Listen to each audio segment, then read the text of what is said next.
सदगुरु कबीर साहब के पास में कोई गया होगा तो कबीर साहब ने पूछा होगा कि आप किसको धन्यवाद देते। साहब कहते हैं कि बलिहारी त्रि पुरुष की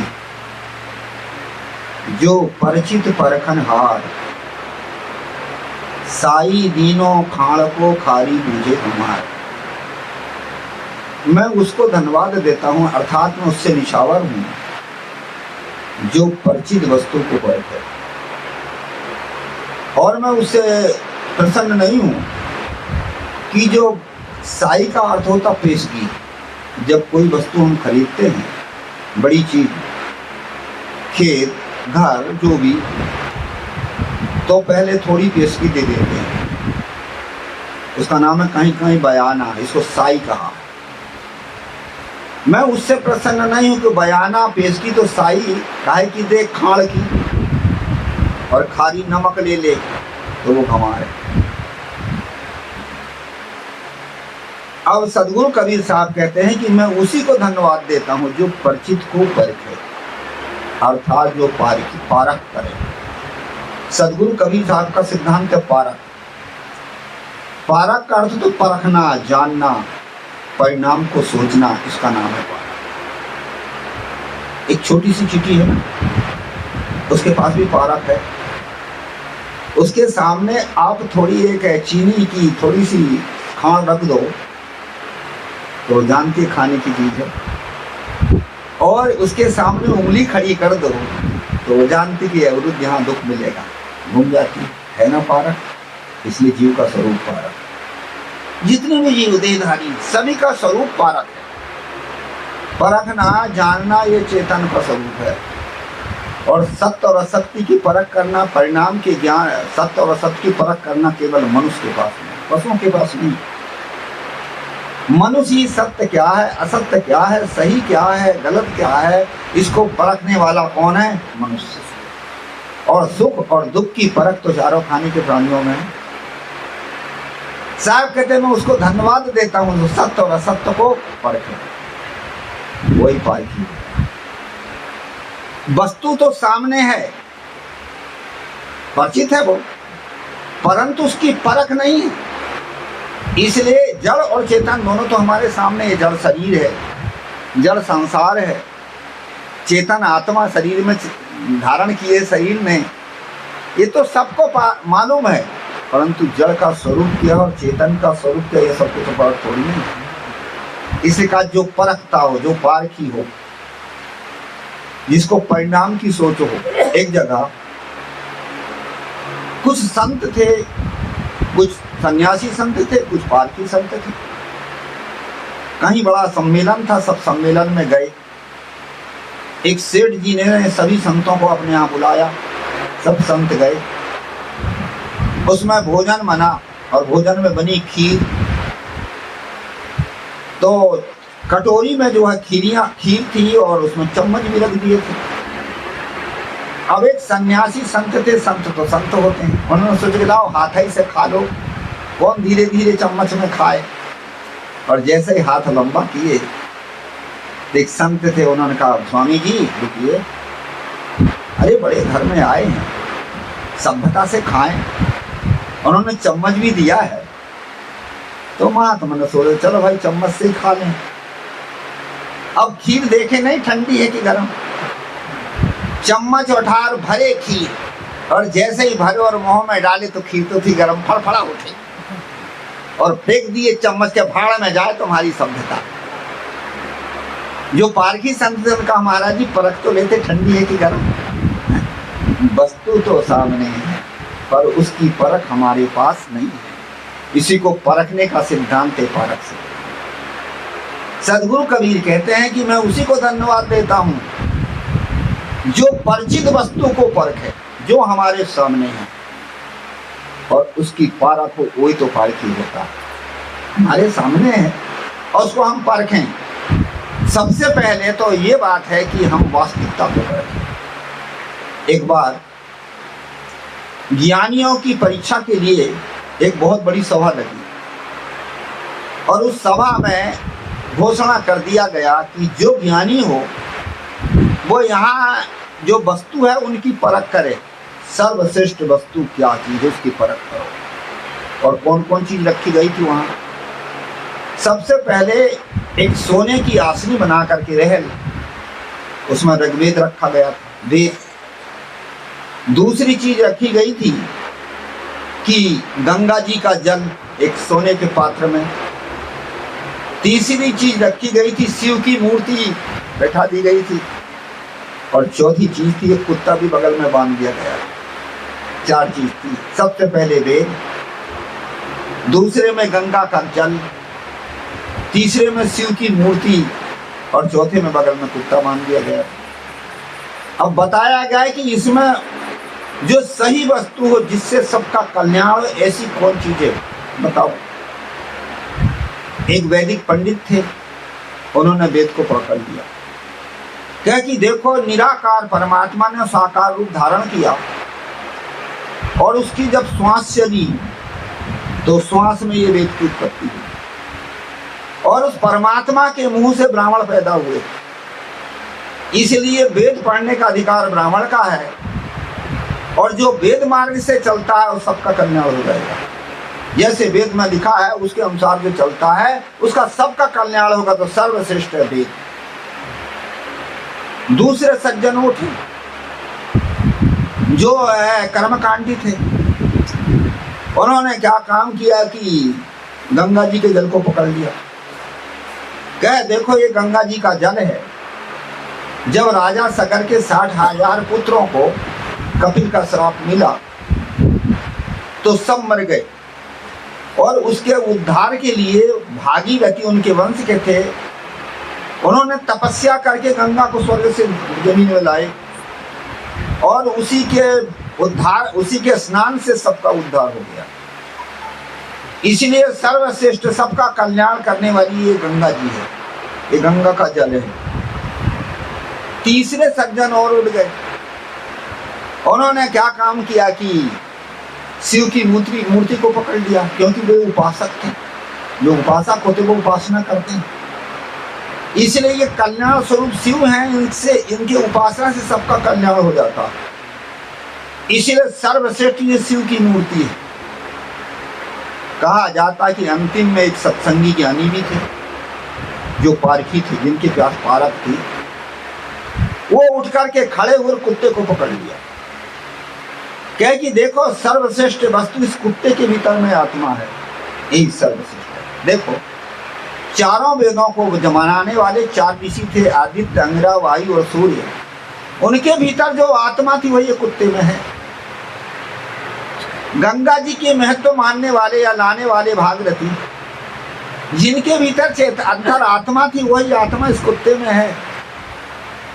और शिव की मूर्ति बनाने वाले या शिव की पूजा करने वाले, जिनके भीतर में चेतन आत्मा थी वही आत्मा इस कुत्ते में है। इसलिए सर्वश्रेष्ठ कुत्ता। विद्या विनय संपन्ने ब्रह्मणे गविहस्तनी सुनिचैव सुपाके चा पंडिता समदर्शन। विद्या विनय ब्राह्मण, गाय, हाथी और चंडाल में सबको एक रूप से जानता है वही ज्ञानी है। तो सब में आत्मा है कि नहीं? इसे सर्व से सारी कल्पना करने वाला कौन है? ये मानव है, ये चैतन्य। इसलिए कहा जाए बलहारी तई पुरुष की जो परिचित परखन हाथ, जो हर हमेशा आप परिचय कर सकते हैं। जड़ का भी परिचय कर सकते हैं और चेतन का भी परिचय कर सकते हैं। जिसमें ज्ञान धर्म है वो चेतन, जिसमें ज्ञान धर्म नहीं है वो जड़ है। ये पारक आज देखा जाता, जल प्रतिमाएं मूर्तियों को बना बना करके लोग भगवान मान की पूजा कर रहे हैं। अब वो जड़ मूर्ति कुछ भी नहीं कर सकती है। जड़ वो स्वयं अपनी मक्खी नहीं हिला सकती, भगा सकती। और आज आदमी में इतना अंधविश्वास बना हुआ है कि उस मूर्ति की पूजा करते हैं। और पूजा करें तो करें और भी उससे मांग करते हैं। मांग कौन करता? जो पुरुषार्थहीन है वो मांग करता। जो जीवन में पुरुषार्थ करता वो मांगता नहीं। और यदि मांगता है तो वस्तु नहीं मांगता, साधन मांगता। देखिए जब अपने लोग छोटे छोटे बच्चे थे और उस समय ये होता था कि प्रार्थना होती थी, तो हमारे यहाँ प्रार्थना ये होती थी, भगवान प्रणाम तुम्हें करते, हम छोटे छोटे बालक। हे प्रभु, हम आपको प्रणाम करते हैं, हम छोटे छोटे बच्चे हैं। और क्या मांगते थे? हमको बलवान बना दो तुम, हमको गुणवान बना दो तुम, हमको आप बल दे दो, हमको आप गुण दे दो, और बल और गुण के द्वारा, इस साधन के द्वारा हम पुरुषार्थ करके आगे बढ़े। साधन मांगा जाता था, वस्तु नहीं मांगी जाती थी। महात्मा गांधी की प्रार्थना देखिए कितनी सुंदर है। ईश्वर अल्लाह तेरा नाम, और सबको सम्मति दे भगवान। हे प्रभु, ईश्वर और अल्लाह आपका नाम है, आप सबको सद्बुद्धि दो, और उस सद्बुद्धि के द्वारा हम आगे बढ़ सकते हैं। ये मांग थी। और आज की मांग क्या है? सुख संपत्ति घरे आवे और कष्ट मिटे तन का, कुछ करना धरना ना पड़े। ये मांगता कौन है? ये मांगता आलसी। जो पुरुषार्थी होता है वो पुरुषार्थ करता है, और पुरुषार्थी ही पारखी होता है। जिसके पास परख होती, जिसको परिणाम का ज्ञान होता है, वो पुरुषार्थी ही तो पारखी होता, आलसी थोड़ी पारखी होता। जड़ प्रतिमाओं की मूर्ति बना बना करके हम मांग रहे हैं, उसके भरम में आज पड़े हुए। आदमी को है पारख कहाँ? पारख ना होने के आदमी कहाँ कहाँ भटकता है। गंगा जमुना तीर्थ है कहाँ कहाँ। और काय के लिए भटकता है? पाप काटने के लिए, पाप काटने के लिए। अब ये पाप क्या चीज है? कोई मैल है का ऊपर का जो धो जाए? पाप है मन का विकार, और वो गंगा जमुना में कहीं कटेगा? कोई कपड़े को एक पेटी में बक्सा में रख दीजिए, और ले जाकर के नदी में खूब साबुन लगा लगा के बक्सा को धो, तो कपड़ा साफ होगा क्या? तो नहीं होगा ना। उस कपड़े को निकाल करके बक्सा से फिर धो, परंतु हम बक्से के ऊपर कपड़ा को तो नहीं धो रहे हैं और बक्सा को धो रहे हैं, साफ होगा? ऐसे ही बक्सा रूपी ये शरीर है, और कपड़ा रूपी हमारे भीतर में अंतःकरण में पाप है, उसको तो नहीं धोते, और ऊपर से जो शरीर को धो रहे हैं। बड़ा सुंदर कहा, पानी ले ले साबुन ले ले मलमल काया धोई, और अंत कपट का दाग न छूटे निर्मल कैसे होई, साहिब तेरा भेद न जाने। पानी और साबुन से आप रगड़ रगड़ के शरीर को धो रहे हैं, और भीतर में छल कपट बेईमानी का दाग पड़ा है, पाप का दाग पड़ा है, वो तो छूटता ही नहीं, और पाप काट रहे हैं। ये जाल केवल पंडितों का है। इनको सुन सुन करके हम परख नहीं करते, हमारे पारख नहीं है, विवेक नहीं, इसलिए हम भरम में पड़ते हैं। पारखी संत यही परखाते हैं, जहां हम भटक रहे हैं, भूल रहे हैं, उसको परखाने वाले होते पारखी संत। ये संत और कोई दूसरी चीज नहीं देते, वो केवल देते हैं जो आपके पास है और आपको उसका परिचय नहीं है, और उसी की पारख ये पारखी संत देती हैं। आपके पास चेतन है, हम अपने चेतन को नहीं मानते। आपके पास धन है, वस्तु है, अनेक प्रकार की चीजें आपके पास है, पर आप पुरुषार्थ करके उसमें सफलता प्राप्त नहीं कर पा रहे। मानव जीवन मिला आपको, उसमें सफलता आप नहीं प्राप्त कर रहे। इसी को संत महात्मा परखाते हैं। इसलिए संतों को, विवेकी संतों का नाम है पारखी। वो परखाते हैं भर्म, आदमी के भीतर का जो भर्म है, कल्पना है, उसको परखाते हैं। मैं बता रहा था कि बलिहारी तई पुरुष की जो परिचित परखन हार। जो सत्य की पारख देता है उसको मैं धन्यवाद देता हूँ। कबीर साहब कहते हैं दूसरे को जो यथार्थ को समझाए, बताए। जल का स्वरूप अलग है, चेतन का स्वरूप अलग है। तो मैं बता रहा था, हम तीर्थ व्रत में जाकर के पाप काटना चाहते, कभी पाप कटेगा क्या? कहा पाप वही जो कि पाप, तीर्थ वही जो कि पाप को तारक, पाप वही मनमध्य विकारा। तीर्थ क्या है? जिससे आप पाप से अलग हो जाओ। पाप क्या चीज है? हमारे हृदय में भी मन के भीतर में जो विकार है, काम है, क्रोध है, लोभ है, मोह है, आशा है, तृष्णा है, यही तो पाप है। और यही तो पाप करवाता। पाप क्या करवाता? हमारे भीतर के जो विकार हैं, काम है, क्रोध है, लोभ है, मोह है, यही विकार है, और यही हमारे भीतर पाप करवाते हैं। हमारे भीतर आसक्ति है, कामना है, चाहना है, और उसकी आसक्ति, चाहना, कामना के बाद में आदमी पाप करता है। चोरी है, बेईमानी है, छल है, कपट है, तो पारख कहाँ है? परख कहाँ है? इसलिए साहब कहते परखो, पारखियों के पास बैठो, विवेकियों के पास बैठो, वास्तविकता को समझो, और समझ के हम भटकते हैं।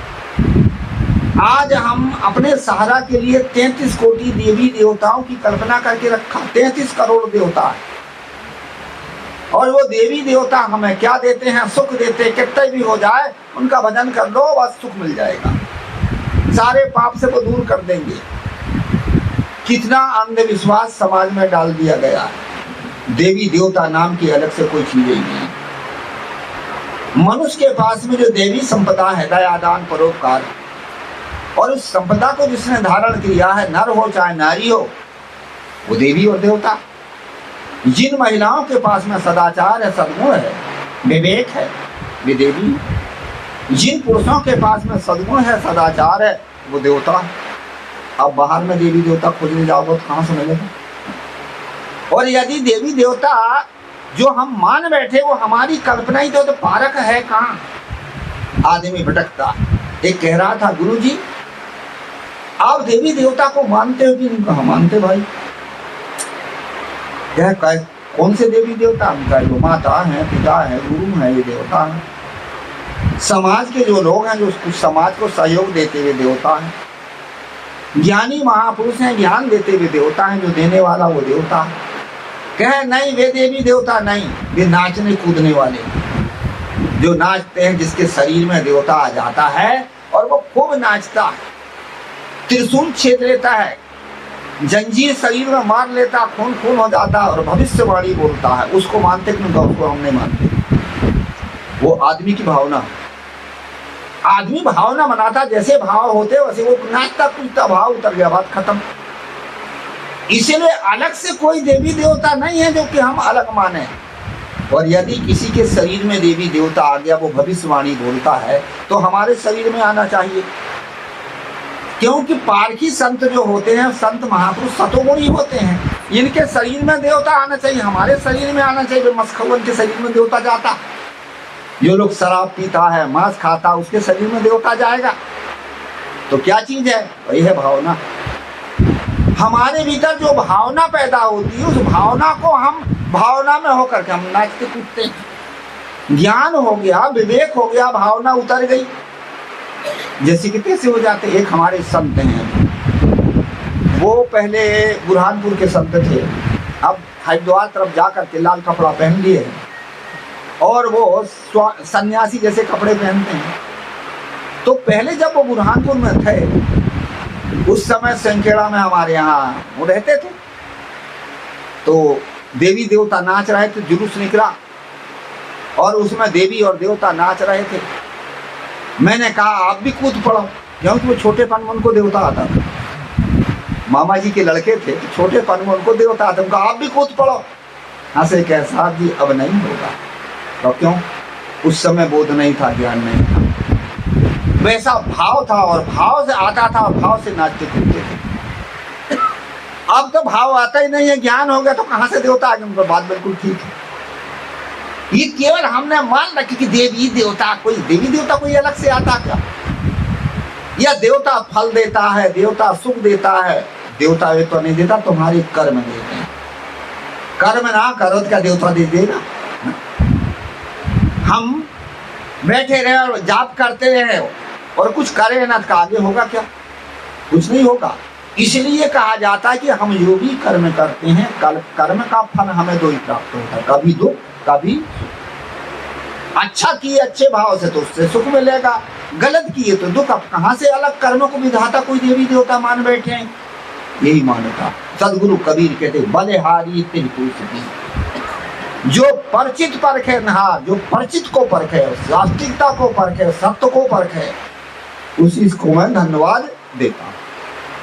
हमारे धर्म शास्त्रों में 33 कोटि देवता माने 33 करोड़। ये केवल कल्पना ही तो है। कौन देखने गया 33 कोटि देवता? वहां घेने थे क्या? कोटि का अर्थ होता प्रकार, श्रेणी। पुराने समय में 33 श्रेणी के कुछ महापुरुष थे, जिन्होंने समाज को कुछ दिया था, जिन्होंने समाज को कुछ दिया था, सहयोग दिया होगा, साथ दिया होगा, ज्ञान दिया होगा और भी कुछ दिया होगा। और उन महापुरुषों को देवता की संज्ञा दी गई थी। और वो भी कोई मिट्टी पत्थर के या चंद्रसूर तारागढ़ नहीं थे, वो मनुष्य ही थे।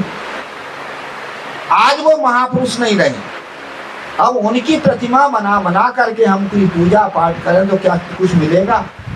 कुछ भी नहीं मिलेगा। उसकी पूजा मत करो, पाठ करो, कुछ मिलेगा? जो प्रत्यक्ष हैं उनकी पूजा पाठ, उनका सहयोग दो, साथ दो या उनका उपासना करो तो वो कुछ देंगे। और हम उन काल्पनिक देवताओं को मान मान कर मूर्तियां बना बना करके हम पूजा कर रहे हैं, कुछ मिलेगा? कुछ भी तो नहीं मिलेगा। ये परख हमारे पास में नहीं है। भूखे माँ बाप मर रहे हैं, गरीब लोग भूखे मर रहे हैं, उनको तो नहीं देंगे। और जो एक मिट्टी पत्थर का देवता जो खाता ना पीता और उसको चढ़ा रहे भोग, अच्छी अच्छी चीजें बना करके, और वो खाता पीता नहीं है, खुद खा जाते हैं, चढ़ाते हैं प्रसाद, उसमें खुद खा गए, देवता दिखते रह जाता है। ये परख ना होने के कारण हम भटक रहे हैं। सदगुरु कबीर साहब परखो, जब तक पारक नहीं तब तक आदमी भटकता है। अब पूछे कि गुरुजी आप बताओ, अब अबे पहले वे देवता रहे होंगे जब उनका शरीर रहा तब, अब आज तो वे नहीं है, तो अब आज का देवता कौन है? तो ये मनुष्य 33 कोटि देवता है। स्वेच्छा से देने वाला प्राणी केवल मनुष्य, पशु पक्षी नहीं देता स्वेच्छा से। पशु पक्षी को तो मार के पीट के, एक जगह मैं कह रहा था कि देने वाला प्राणी देवता। देखने का रुको महाराज, ये भैंस 10 लीटर दूध देती है, देवता नहीं है। बैलगाड़ी खींचते, ये देवता नहीं है, उनका देवता नहीं है।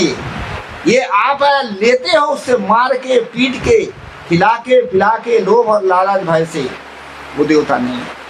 वो तो बेचारा लोभ और लालच और भय से कर रहा है। स्वेच्छा से देने वाला प्राणी देवता होता है।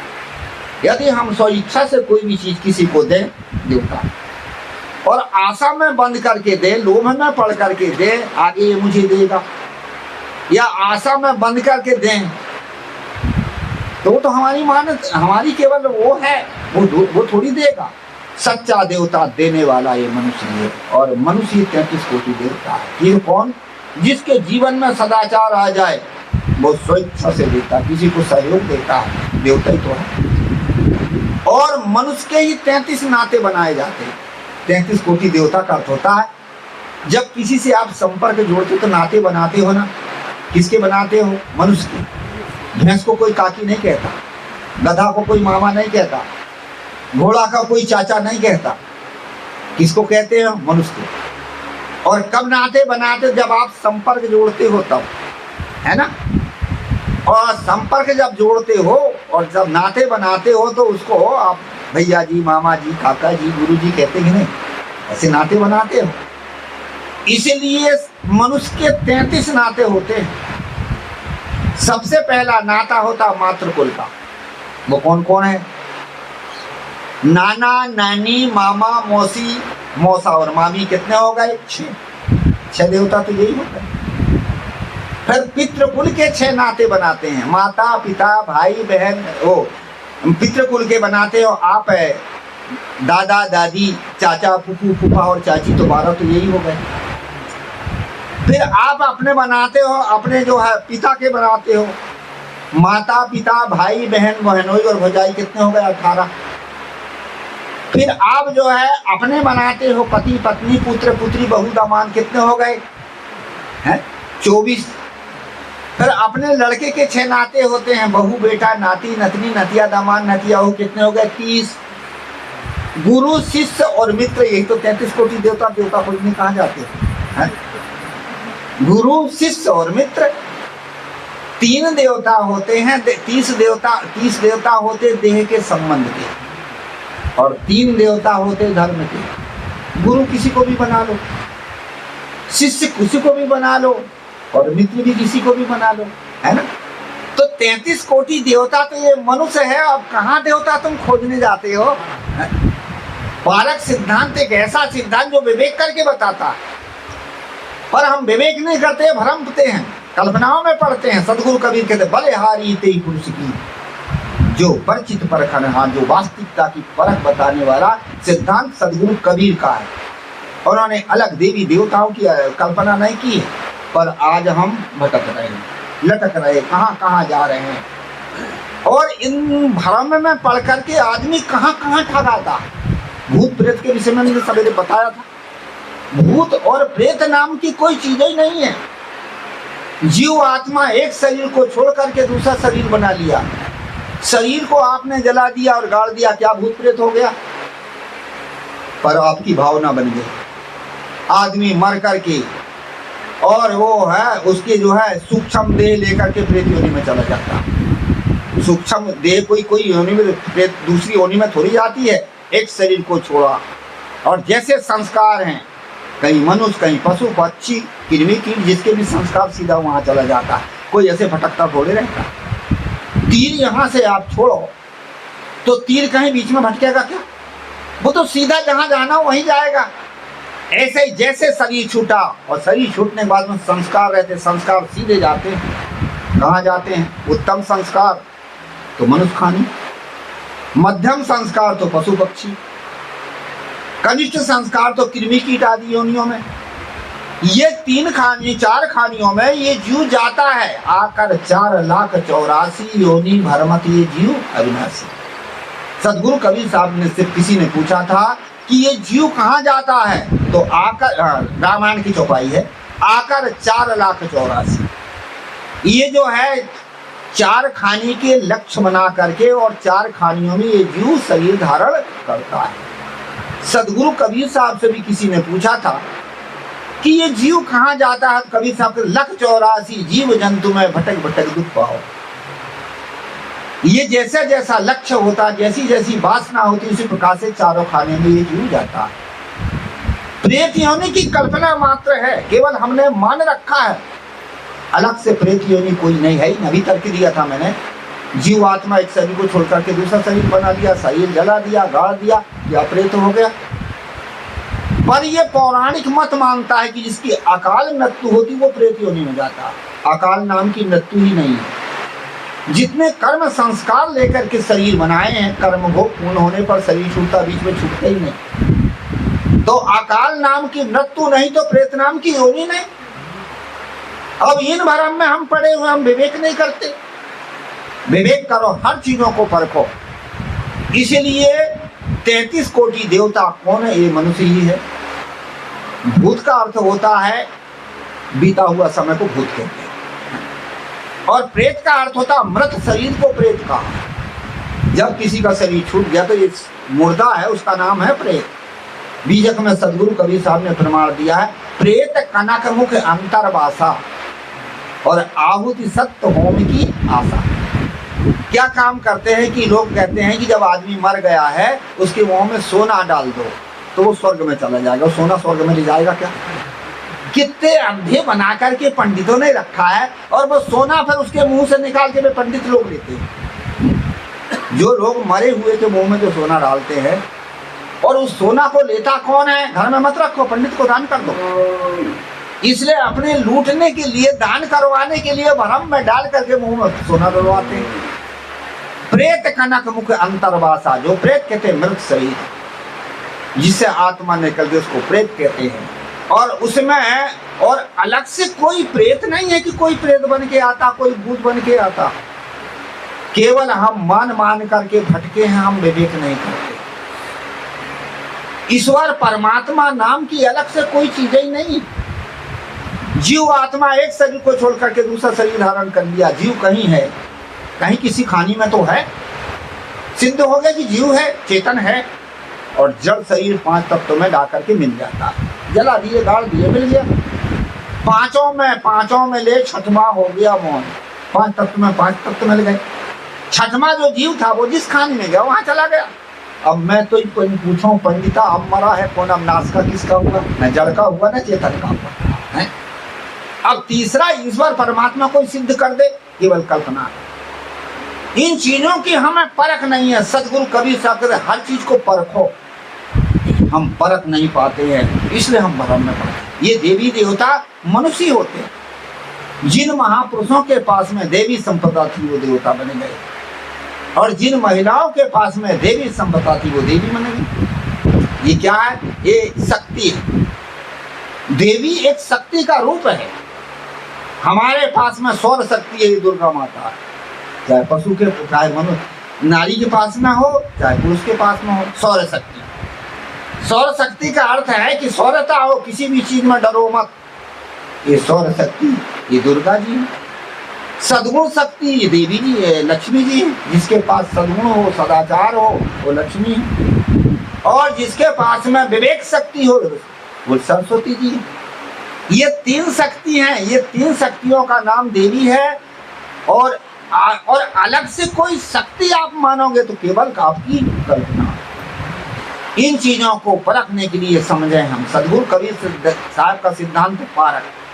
बलिहारी तेई पुरुष की जो परिचित परखन हार, जो परिचित हो।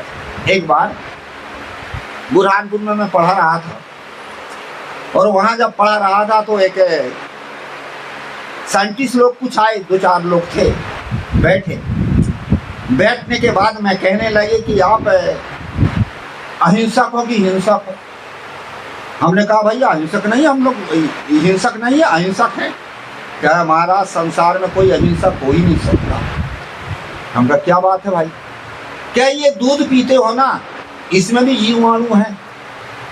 जब ये जीवाणु जिंदा रहते हैं तो दूध सुरक्षित रहता है, और जब ये जीवाणु मर जाते हैं तो जो है दूध बिगड़ जाता है। इसी प्रकार से दही भी, इसी प्रकार से, और क्या कहते हैं कि दूध दही ये सब ऐसे ही है। तो आप दूध दही खाते हो, पानी पीते हो, तो हिंसा तो करते हो, कहाँ अहिंसक हो सकते। खूब समझाया, नहीं माने। अंत में उन्होंने कहा कि हमारे प्रयोगशाला में आओ।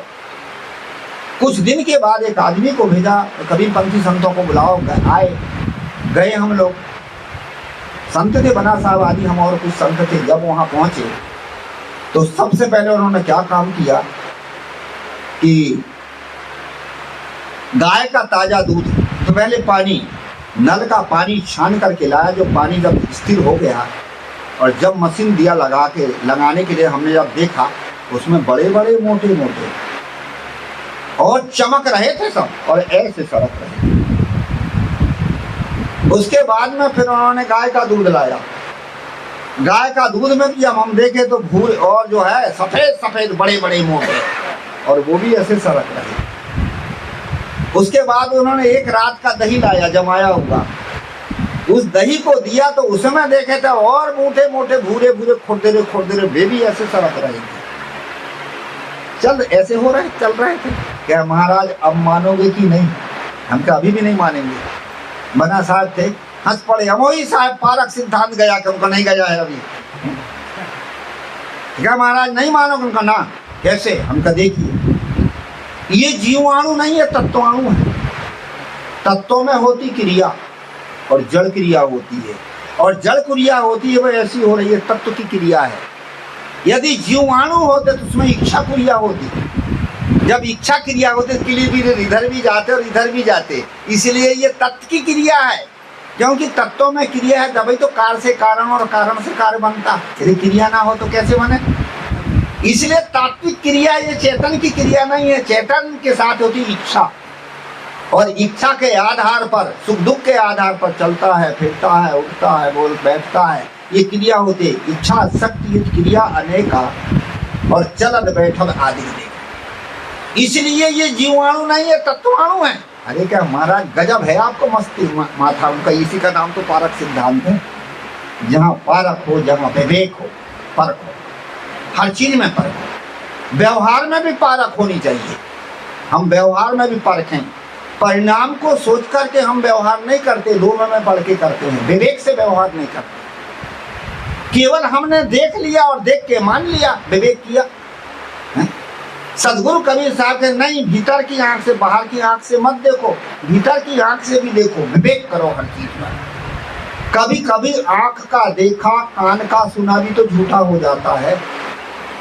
विवेक करने पर परखे। जब कोई आदमी भोजन करता है तो भोजन करता क्या काम करता, थोड़ा सा टुकड़ा जमीन में डाल देता है ना, और जमीन में डाल करके थोड़ा सा हाथ में पानी लेकर के ऐसे ऐसे घुमा देता है।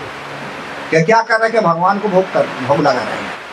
तो भगवान खाए जमीन में और तुम खाओ थाली को। भगवान कोई कुत्ता बिल्ली है का जो उसको जमीन में खवा रहे? क्या वो हमारे ऋषि मुनि करते थे? अरे करते थे तो विवेक किए वो क्यों करते थे? वो कोई भोग नहीं लगाते थे। जंगल में कंदमूल फलों का आहार करते थे और वहां पर थाली नहीं होती तो पत्तल में खाते थे। पत्ता में चींटी आकर के चढ़ती थी, इसलिए उनको खाने में व्यवधान पड़ता था। तो वो क्या काम करते कि थोड़ा सा पानी जो है पत्ता के अगल बगल घुमा देते थे ताकि चींटी पार ना हो, और थोड़ा टुकड़ा जमीन में डाल देते ताकि चींटी वहां लग जाए। वो ये करते, कोई भगवान का भोग लगाते थे क्या? हम केवल देख करके मान लेते पर विवेक नहीं करते। विवेक करो। सदगुरु कबीर साहब कहते विवेक करो। वो कहते बलिहारी तेई पुरुष की जो परिचित परखन और जो सही को परखे। केवल आंख से देख करके थोड़ी होता। उदाहरण देके और समझाऊं।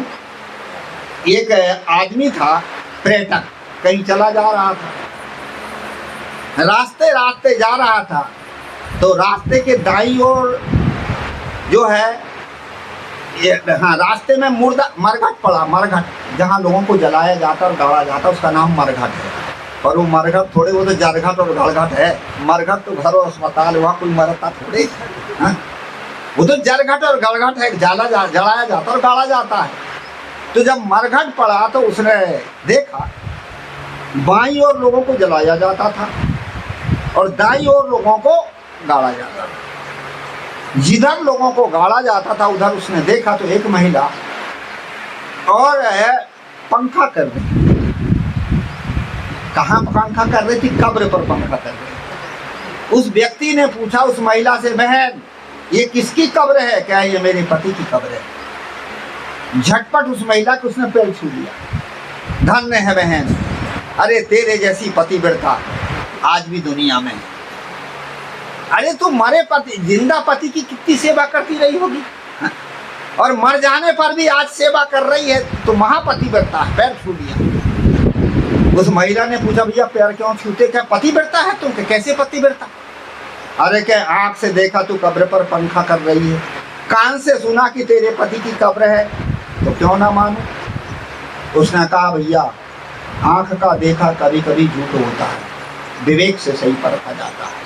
तो क्या बता तू पंखा क्यों कर रही है? क्या इसलिए कर रही हूँ कि मेरे पति का जब शरीर छूटा तो मैंने उनसे पूछा कि जब आपका ये शरीर नहीं रहेगा तो मैं क्या करूँगी, कहाँ जाऊँगी?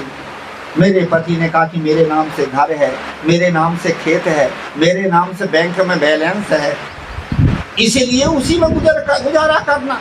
मैंने कहा कि मैं बिना पति के नहीं रह सकती। मेरे पति ने कहा तेरे पास इतनी क्षमता नहीं है, त्याग नहीं कर सकती है अपने विषयों का, तो 1 साल के बाद दूसरा पति कर। उसने कहा उस महिला ने कहा कि मैं 1 साल भी नहीं रह सकती। तो मेरे पति ने कहा 6 महीना रह जाना। क्या मैं 6 महीना भी नहीं रह सकती? तो क्या 3 महीना रह जाना? क्या मैं 3 महीना भी नहीं रह सकती? अरे क्या कम से कम 1.5 महीना रह जाना, दूसरा पति कर लेना। क्या मैं 1.5 महीना भी नहीं रह सकती? तो क्या है कि कोई बात नहीं, 1.5 महीना नहीं रहता तो 13 दिन तो रह जाना, तेरी ही कर लेना। क्या मैं 13 दिन भी नहीं रह सकती? क्या तो 3 दिन तो रह जाना, कम से कम 30 तो कर लेना। क्या मैं 3 दिन भी नहीं रह सकती? तो मेरे पति ने कहा तेरे पास इतनी क्षमता नहीं है तो कब्र की मिट्टी सूखते तक रहना, बाद में फिर दूसरा घर कर लेना। इसलिए पंखा क्यों कर रही, कब मिट्टी सूख और कब दूसरा पति कर गया, तो पूरी चौपट में निकल गई। आंख का देखा और कान का सुना झूठा होता है। हम शास्त्रों को आंख से देखते हैं और कान से सुनते हैं पंडितों से कि राजा सकर के 60,000 पुत्र, सुमति रानी से पैदा हो गए एकदम से। खोपड़ी खराब है, विवेक भी तो करो, कोई एकदम से पैदा होगा क्या? उसका पेट कितना बड़ा है जो 60,000 वहां रहे होंगे? कितने अंधविश्वासों को हम विवेक नहीं करते, परख नहीं करते और मानते चले जा रहे हैं। सदगुरु कबीर कहते हर चीज पर परख करो, धर्म शास्त्रों को पढ़ो, परख करो, विवेक करो, किसी महापुरुषों की बातों को सुनो पर विवेक करो। आंख मूंद के नहीं, सत्य वचन है महाराज। बलिहारी तेई पुरुष की जो परिचित परखन, मैं उसी को धन्यवाद देता हूँ जो परख करे। साई दीनों खाड़ को खारी बुझे गंवार। अब बयाना दे दिया शक्कर को और नमक ले तो गंवार ही तो है। दूसरी व्यवहारिक अर्थ भी है, बलिहारी तेई पुरुष की जो परिचित परखन हार, उसी को हम धन्यवाद देते हैं जो परिचित परखनहार माने परख करके व्यवहार करे, दूसरे के हृदय को परखो और परख के उसके साथ में व्यवहार करो। हमारे साथ जो रह रहे हैं उनके हृदय को हम परख नहीं पाते और परख नहीं पाते हैं और व्यवहार करते हैं, इसलिए घरों में द्वंद्व फसाद लड़ाई झगड़े विवाद पैदा होते। पहले परखो ना। हमारे संपर्क में जो आए हैं, पति है, पत्नी है, पुत्र है, पड़ोसी है, भाई है, बंधु है, या जो भी हमारे संपर्क में आते हैं, वो 3 संस्कार से आती है कर्म सिद्धांत के अंदर। कौन कौन से संस्कार हैं? सबसे पहला आता है लेने वाला। पहले किसकी कर्ज आपने लिए हो तो वही तो आपके घर पुत्र बन के, पत्नी बन के, मित्र बन के, भाई बन के, कछु बन के तो आएगा। कर्जदार जो आपने किसी का कर्ज लिए हैं वो देने वाला आता है। दूसरा आता है देने वाला, जिसने आपका लिया है, आपसे दबा है, वो आएगा। तीसरा आता मोह वाला, आपकी ममता है या उसकी ममता तब आपके पास में आया है। और चौथा आता है धर्म के संस्कार वाला। ये 4 संस्कार प्राणियों को जोड़ते हैं एक दूसरे से। सबसे पहले आता लेने वाला। पहले किसी का लिया हो आपने, वो आपका पुत्र बन के आ जाएगा, पत्नी बन के आ जाएगा, बहू बन के आ जाएगा, पड़ोसी बन के आ जाए, अरे कुछ भी बन के आएगा। तो उसके स्वभाव को आप पर रखिए, वो कड़ा स्वभाव का होगा। आपसे और उसका स्वभाव नहीं मिलेगा, क्योंकि वो लेने वाला है ना। कड़े स्वभाव का होगा, आपसे उसकी नहीं पटेगी। इसलिए क्या आपकी बात को वो सुनेगा ही नहीं। तो क्या करें उसके साथ, कैसे व्यवहार करें? पहले परख लो कि मानने वाला तो नहीं, देने वाला है। सह लो और संतोष कर लो, बात खत्म। सह लो और संतोष कर लो। वो 5 स्वभाव का व्यक्ति होता है।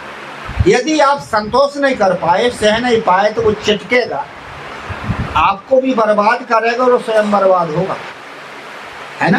कांच में आंच दिखाओगे तो कांच चिटकेगा, वो तो खुद बर्बाद हो ही जाएगा और आपको भी बर्बाद करेगा। इसीलिए सह लो और संतोष कर लो। हम सह नहीं पाते। छत्तीसगढ़ में एक बूढ़ा आ गया और आया और मेरे से गुरु जी रोने लगा। हम तो क्यों बाबा, क्यों रो रहे हो? क्या महाराज लड़का एक ही है। मैंने कहा भाई एक लड़का है तो कोई बात नहीं, समझा ले, लड़का तेरा है। क्या? नहीं महाराज, वो किसी की समझता ही नहीं, किसी की मानता ही नहीं। तो मन भाई, तो समझता नहीं तो नहीं समझता, तो किसी से समझो कि वो किसी की मानता ही नहीं। मैंने कहा समझा भी नहीं सकता, समझो भी नहीं सकता, तो ऐसा कर, शासन कर, तेरे नाम से घर है, खेत है, इसलिए शासन कर कि मैं खेत बेच लूंगा, घर बेच लूंगा, गुजारा करूंगा। कहे गुरुजी तब तो मेरा गला ही दबा देगा वो। तब हमने कहा अलग हो जा। कहे महाराज अलग कैसे हूँ, लड़का है अपना, हमको मरता अच्छी तरह मरो। फिर हम हृदय को परख करके व्यवहार नहीं करते। जो लेने वाला आता है वो तेज स्वभाव का होगा, सह लो, संतोष कर लो, बात खत्म। दूसरा देने वाला आता, वो आपसे डरेगा, भय खाएगा, क्योंकि वो आपका दबा हुआ है। तो उसको समझाइए, संभाल लीजिए। पर वो दबता तो हम और दबाते हैं, और ज्यादा दबाते हो तो फिर फांसी लगा के मरता, जहर खा के मरता, सुसाइड करके मरता। आदमी ये मरते क्यों है जी? इसलिए मरते कि वो जितना नहीं सह सकता और उसको आप ज्यादा प्रेस करते हैं, ज्यादा दबाते हो तो मरेगा ही। इसलिए उसको समझा लो, संभाल लो। ये पारिवारिक जीवन जीने का कला है। तीसरा आता ममता वाला। आपकी ममता और आपके ममता से वो आपके पुत्र बन के आ गया, कुछ बन के आ गया। तो एक काम करो कि उससे बैराग करो, थोड़ा मन को अपने से फरका के रखो, ज्यादा मत फंसो, ज्यादा मोह में मत फंसो। हम ज्यादा ममता में फंसते हैं तो ये बाल बच्चे आपको और परेशान करते हैं। इसलिए समझो, उसको परखो कि ये भैया ये ममता वाला है, तो थोड़ा बच के रहो ना, थोड़ा अपने को थोड़ा फर्क करो।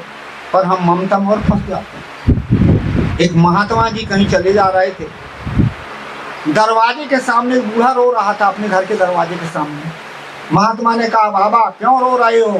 क्या? गुरुजी देखो, मैंने मकान बनाया, दुकान बनाया, संतान बनाया, और मेरा नाती ने 2 धक्का मार के गुरुजी घर से बाहर कर दिया, कहाँ जाऊं? महात्मा ने कहा बाबा छोड़ो, संसार ऐसा है नाती फाती, चलो भगवान का भजन करो हमारे साथ, चलो। बूढ़ा बदल गया। यार तू कौन घर छोड़ाने वाला आ गया? और नाती हमारा 5 नहीं 10 लात मारे, अपने तो है। ये है मोह के संस्कार, ये है ममता के संस्कार, ये है आसक्ति के संस्कार। हम घर में जिंदगी जीते पर जीने का तरीका नहीं मालूम है, इसलिए दुखी है, परेशान है, हैरान है। शंकराचार्य से किसी ने पूछा था संयम परम किम, भारी दुख क्या है? तो उनका निज मूर्ख तेवे, अपनी ना समझी ही दुख का कारण है। समझो, विवेक करो, इसी का नाम है परख, और परख करके हट जाओ, परख करके अपने आप को बचा लो। हम नहीं बचा पाते। सदगुरु कबीर कहते बलिहारी तेई पुरुष की जो परिचित परखन हार। मैं उसी को धन्यवाद देता हूँ, दूसरे के हृदय को परख करके व्यवहार करो, दूसरे के हृदय को परख करके बड़े व्यवहार करो। बड़ा सुंदर बीजक में और कहा, दिल का महरम कोई न मिलिया, जो मिलिया सो गर्जी, कहाँ कबीर आसमान ही फाटा, क्यों कर सीवे दर्जी। दिल का महरम करता जानकार, दूसरे के हृदय को परखने वाला, विवेकी कोई नहीं मिलते, जो भी मिलता वो अपने गर्ज वाला मिलता है। इसलिए हृदय की परख करो, आदमी के भाव को भी परखो और परख करके व्यवहार करो। व्यवहार करने का हमें डर नहीं, इसलिए इस प्रकार से हम परख करके व्यवहार करें। एक छोटा सा उदाहरण दूंगा, फिर वाणी को विराम करें।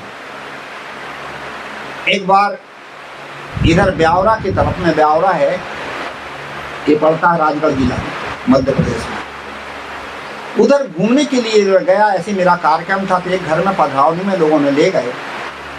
तो दोनों पति पत्नी थे, बड़े प्रेमी, पूजा वूजा किए। फिर अंत में कहने लगे, गुरुजी आप संतों के सत्संग के प्रताप से हम आज आपके सामने हैं, नहीं तो कहाँ कहाँ रहते। हम कहा कैसे भाई? क्या ये पति पत्नी के रूप में हम प्रेम भाव से जो आपके साथ है ना रह पाते? हम कहा किस कारण से? क्या एक पारखी संतों का भगत था और वो मेरा मित्र था। उस व्यक्ति ने कहा, उस आदमी ने हमको बचा के रखा, नहीं तो हम तो कहाँ की कहाँ हो जाते। उनको सुनाओ कहानी कैसी बात है। तो उस व्यक्ति ने सुनाया कि गुरुजी मेरी पत्नी का और मेरा अच्छा बनता था, और माँ से भी मेरा अच्छा बनता था, परंतु सास बहू में दोनों में नहीं बनता था, इसीलिए दोनों बड़ी खटपट करें। तो कभी कभी मेरी माँ कहती थी कि ये गायन को तूने ले आया, ये मेरे को परेशान कर रहा है, इसको हटा। और कभी कभी पत्नी कहती थी कि ये तेरी माँ मेरे को परेशान करे, चलो अलग हो जाएं। अब मैं कहाँ जाऊं? माँ की मानू की पत्नी की मानू, कभी कभी घरों में ऐसे होता है। ये पुरुष पिसते क्यों हैं? इसलिए पिसते हैं कि इधर पत्नी की सुने कि इधर माँ की सुने। और उससे माँ की भी अच्छी बनती थी, पत्नी से भी अच्छी बनती थी, परंतु किससे? सास बहू की दोनों की नहीं बनती थी। क्या है गुरुजी, एक दिन ऐसा हुआ कि मेरी माँ को रहा नहीं गया। एक दिन खेत से काम करके आया, भोजन करने के लिए बैठा और पत्नी ने भोजन लेके आई तो रोटी में घी लगाना भूल गई। तो उसने कहा कि अरे मैंने घी लगाना भूल गई, रोटी में अंदर जाती हूँ घी लगा के आती हूँ। तो वो रोटी उठा करके थाली वही रखी रही और रोटी उठा के घी लगाने चली गई। अब इधर बुढ़िया माता दूसरे सामने घर में बैठी थी। कहा यही मौका है, ये रोटी में घी लगाने गए और वो भैंस का जो बच्चा था पाड़ा वो छूट गया था। इन्हें सोचा कि जब तक वो रोटी में घी लगा के आई तब तक पाड़ा भी बांधे आता हूँ। वो भी चला गया, थाली अकेले रखी रही। उस बुढ़िया ने ला के थाली में जहर डाल दिया। इसमें जहर डाला, रोटी में तो डाल नहीं सकता, सब्जी में डाल दिया। जब वो पाड़ा को बांध करके आया और उसने रोटी ला के थाली में रखी और रोटी का टुकड़ा तोड़ करके सब्जी में डाला और जैसे खाने के लिए तैयार है तो बुढ़िया झटपट आई और हाथ पकड़े, बाबू रुक रुक रुक, क्या बात है? कि ये सब्जी कैसी हरी हरी दिख रही? कहे नहीं माता सब्जी तो ठीक है। नहीं नहीं नहीं, हाथ से छुड़ा लिया उस रोटी के टुकड़े को। बिल्ली सामने थी, बिल्ली को डाला, बिल्ली ने खाई, कांप के गिर गई, मर गई।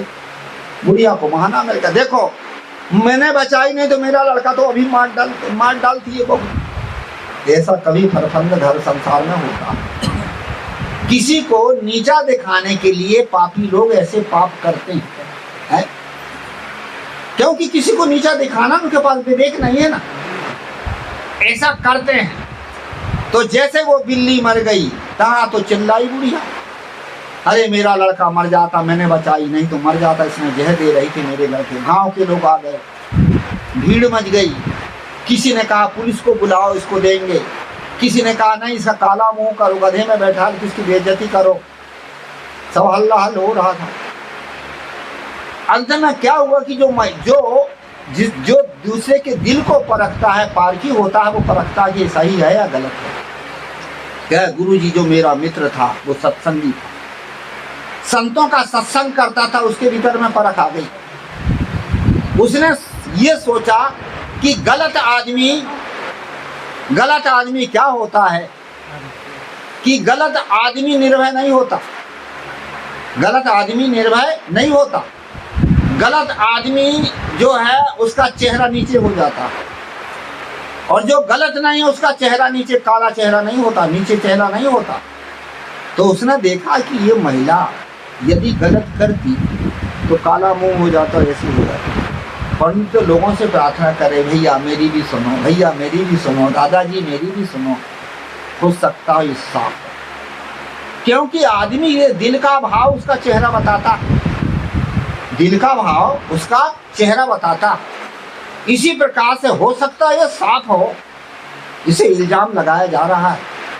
क्या है गुरुजी वो मेरा मित्र था और मेरे को कहा चल भी जरा थोड़ा अलग ले गया, और पूछा कि ये बता ये तेरे साथ कितने दिन से? क्या भैया 21 साल हो गए शादी हुए, बच्चे बड़े बड़े हो गए, सब पढ़ लिख रहे हैं। तो फिर ये कैसी थी? कि ये बहुत बढ़िया थी। जब बहुत बढ़िया थी तो ये कैसे हो गया? क्या ये तो मुझे भी पता नहीं कि ये कैसी हो गई। उसने कहा ठीक है तेरी माँ को बुला। उसकी माँ को बुलाया गया, माँ से पूछा गया, कहा चाची ये बता इसने जहर डाली है? कि हाँ बेटा, अरे कितनी बिल्ली मर गई, और जो है मैं ना होती तो मेरा लड़का ही मर जाता। क्या ठीक है इसने गलत किया है, इसका गलत का दंड इसको दिया जाएगा, और यदि ये सही होगी और यदि इसको दंड दिया जाएगा तो ये दुनिया में सत्य नहीं छिपा। एक तो तेरा घर बिगड़ जाएगा, दूसरे नंबर में जो है और ये पाप कर्म का फिर आगे भोगना पड़ेगा, तेरे घर में कुछ हो जाएगा, कोई मर जाएगा, कुछ हो जाएगा। क्या बुढ़िया डर गई, क्योंकि जो पापी आदमी होता है उसको भय भी तो रहता है। बुढ़िया डर गई और कहने लगी बाबू ये मैंने करी है, मेरा घर ठीक हो, मेरा परिवार ना बिगड़े, ये मैंने करी है, मैंने जहर डाली है। उसने कहा देख लिया ये क्या थी परख, कैसी परख है यार? क्या मैंने उसके हृदय को परख। जो आदमी गलत होता है उसका मुंह, जो आदमी गलत होता उसका मुंह काला हो जाता, नीचे नजर होती, पर इसकी नजर नीचे नहीं थी। तो लोगों से प्रार्थना करते, इसे पता चला कि ये सच्चा आदमी है। कह रही भाई क्या कोई बात नहीं, अब एक काम कर, माँ की भी बदनामी मत कर, लोगों से कह दे कि भाई देखो एक बार इसने गलती करी है, कोई बात नहीं मैं सह लेता हूँ, अब आखिरी गलती करेगी तो मैं नहीं सहूँगा, और आप लोग सब चले जाओ, सबको भेज दिए गाँव को। और आज हम बड़े प्रसन्न से रह रहे। ये है दूसरे हृदय की परख। बलिहारी ते पुरुष की जो परिचित परखान।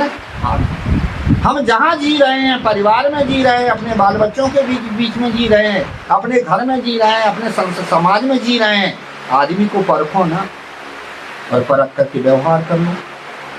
जो आदमी कड़ा है सह लो, संतोष कर लो, जो आदमी नम्र है उसको समझा लो, सुलझा लो, बस किसी प्रकार से चलाओ। ये घर और परिवार में जीने की कला है। सदगुरु कबीर साहब इसी परख को कहते हैं, परखो, सत्य को परखो, वास्तविकता को परखो, सिद्धांत को परखो, उसके साथ साथ में व्यवहार को परखो, और आदमी के दिल को परख करके व्यवहार करोगे तो आप सुखी होगे, आपका परिवार सुखी होगा, और आप सही रास्ते पर चलोगे, सिद्धांत को परख करके चलोगे। तो बलिहारी ते पुरुष की जो परिचित परखान। आगे क्या कहते हैं? साई दीनो खाड़ को खारी बुझे गंवार। साई का अर्थ होता बयाना, पेशगी। हमने खाड़ की पेशगी दी, मीठी चीज की, और नमक लेना गंवारा ही तो है। इसलिए आज जो मानव जीवन मिला है ये कौन सी पेशगी से मिला?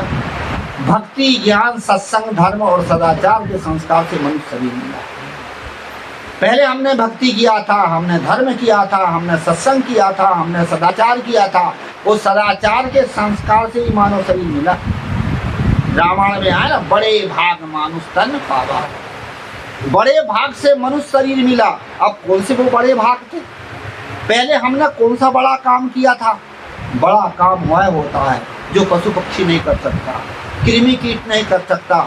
वो कौन सा है बड़ा काम? दया दान परोपकार। ये पशु पक्षी नहीं कर सकते, ये कृमि कीट नहीं कर सकते। भक्ति ज्ञान वैराग ये कोई पशु पक्षी नहीं कर सकता। वही काम हमने पहले किया और उसी से ये मानव शरीर मिला है।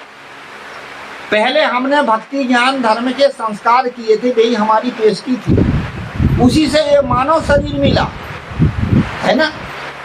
और हमने खारी रूपी नमक को ले लिया। अब मानव शरीर में आए हैं तो अपना कल्याण करें, अपना जीवन का उद्धार करें, लोगों के साथ अच्छा व्यवहार करें जिससे धर्म के संस्कार बने, है वो तो नहीं कर रहे हैं।